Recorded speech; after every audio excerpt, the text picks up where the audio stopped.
ये बात उस समय की है जब मेरी गर्मियों की छुट्टियां चल रही थी।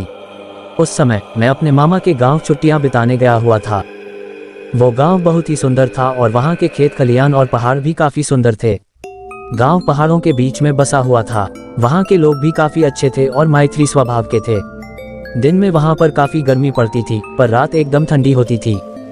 मैं और मेरे मामा रात में घर के बाहर ही खाट बिछाकर सोते थे। एक बार मैं देर रात तक अपनी मामी जी से बातें कर रहा था। बातों ही बातों में मैं मामी जी से पूछने लगा कि मामी जी, यह बताइए, इस गांव में आपने कोई चुड़ैल वुड़ैल नहीं देखी है क्या? वैसे मैं आपको बता दूं कि मुझे भूत चुड़ैल की कहानियां सुनना काफी दिलचस्प लगता था, पर मेरी मामी जी बोली कि रहने दे, फालतू में तू डर जाएगा और रात को ढंग से सो भी नहीं पाएगा। पर मैं भी कहाँ मानने वाला था। मैंने भी जिद पकड़ ली कि कहानी तो आपको सुनानी ही पड़ेगी। मेरी जिद के आगे वो भी नतमस्तक थी। उन्होंने कहा कि इस गांव में बहुत सी चुड़ैलें रहती है, पर किसी को दिखती नहीं है। मैं बीच में ही बोल पड़ा कि जब किसी को वो दिखती नहीं है तो फिर कैसे पता कि वो यहाँ रहती है?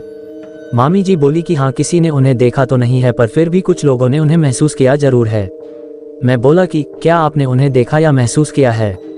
मामी जी, हाँ शायद। हाँ हाँ हाँ हाँ हाँ। मामी जी, आप मुझसे मजाक मत करो, अगर आपने देखा है तो बताओ, मैंने उनसे पूछा। उनका जवाब नहीं में था। मुझे उनसे कहानी सुननी थी, पर उन्होंने मुझे कोई कहानी नहीं सुनाई।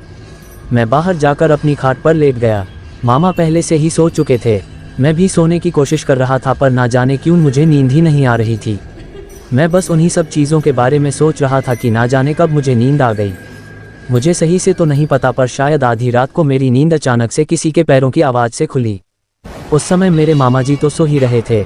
मैं आश्चर्य में था कि इतनी रात को कौन हो सकता है, पर मेरी इतनी हिम्मत नहीं हो रही थी कि मैं खाट से उठकर पीछे देखूं कि कौन चला आ रहा है।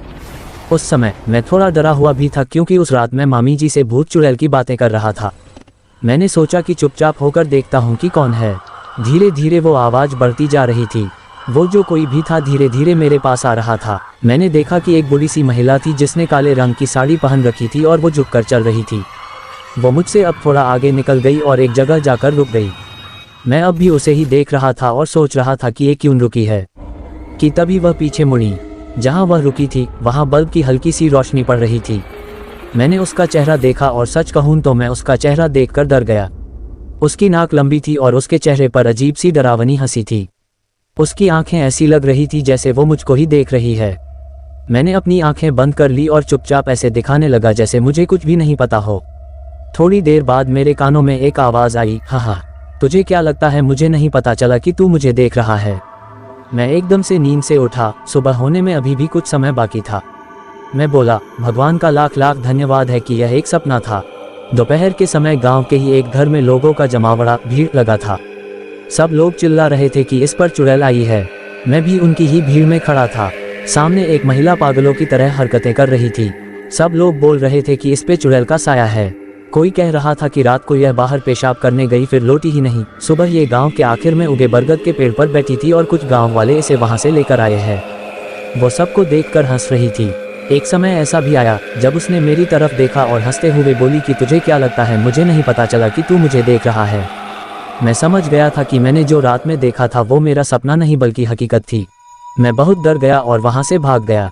अगले ही दिन मैंने मेरे मामा जी से बोला कि मुझे मेरे घर छोड़ दो। मुझे नहीं पता कि वो महिला चुड़ैल कौन थी और वो मुझे क्यों दिखी।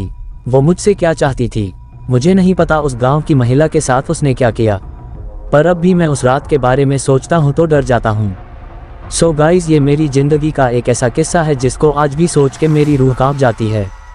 तो आपको ये कहानी अच्छी लगी हो तो वीडियो को लाइक करें और ऐसे वीडियो देखने के लिए मेरे चैनल को सब्सक्राइब करें। तो मैं मिलता हूँ अगली वीडियो में, तब तक के लिए जय श्री राम दोस्तों।